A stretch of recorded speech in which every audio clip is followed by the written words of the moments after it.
2026 বিশ্বকাপে যে ব্রাজিলের বড় একটি পরাজয়, সেই পরাজয়ের কারণগুলো আসলে আমি যেটা মনে করি সেটা হচ্ছে যে আ অনেকেই মনে করেন যে নেইমার যদি এই বিশ্বকাপে ভালোমতো প্রতিটা ম্যাচে খেলতো, সেক্ষেত্রে ব্রাজিলের আক্রমণ আরও শক্তিশালী হতো। কারণ নেইমার আসলে দারুণ ড্রিবলিং আর গোল স্কোরিং এর ক্ষমতা রাখেন।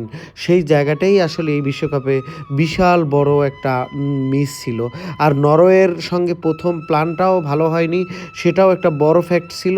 তাই অনেকেই এটা ব্রাজিলের হারার প্রধান কারণ হিসাবে কিন্তু চিহ্নিত করেন। ব্রাজিলের এই কোয়ার্টার ফাইনাল ম্যাচের আসলে নেইমার না থাকতেই একটা বিশাল ফাঁক তৈরি হয়েছিল, যেটা শেষের দিকে অর্থাৎ ম্যাচ যখন শেষের পর্যায়ে তখন কিন্তু নেইমারকে নামানো হয় এবং নেইমার গোলের হুমকি, ড্রিবলিং আর পাসিংয়ের মধ্যে কিন্তু একটা স্পেশাল ক্রিয়েটিভিটি দিতেন, যেটা কিন্তু এই ম্যাচে ছিল না, যেটা পুরো টিমের ছন্দ টিকে রাখতো যদি নেইমার এই খেলায় নামতো।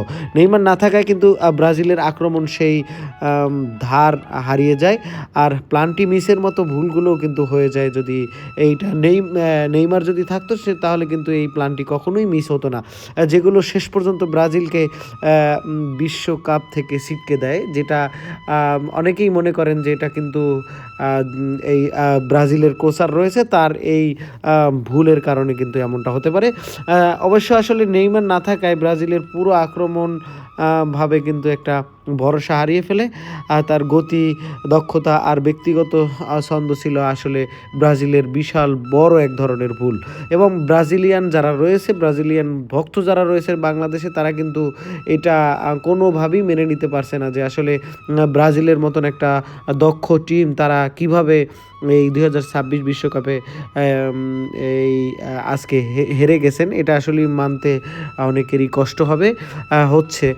আর যারা ব্রাজিলের বিপক্ষে আছেন তারা কিন্তু বিভিন্ন ধরনের ব্যাখ্যা দিয়ে থাকেন যে তারা সেই বাপদাদার আমলে আদি যুগে তারা বিশ্বকাপ জয় করেছেন, কিন্তু বর্তমান ডিজিটাল যুগে কিন্তু যদি তারা কখনোই এটা ভালো পর্যায়ে যেতে পারতেন তাহলে হতো, কিন্তু আসলে তারা কখনোই এটা পারেনি।